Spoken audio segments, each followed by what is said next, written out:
যে কোনো একটা এই ধরনের ঘটনা মানুষ দেখে শক হয় এবং মানুষ হতাশ হয়, মানুষের মধ্যে বাজে একটা ইম্প্যাক্ট পড়ে।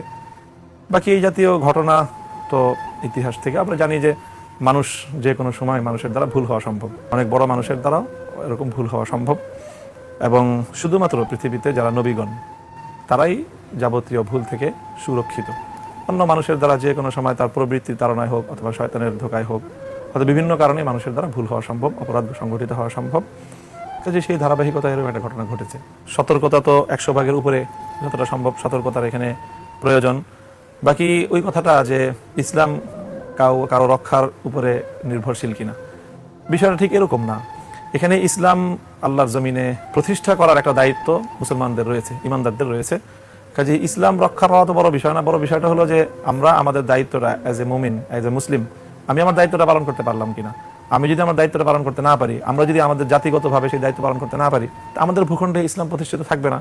আল্লাহ পাক অন্য আরেক ভূখণ্ডে যেই দেশের মানুষ ইসলামের প্রতি তাদের দায়িত্ব পালন করবেন, সেখানে ইসলামকে আল্লাহ পাক রক্ষা করবেন।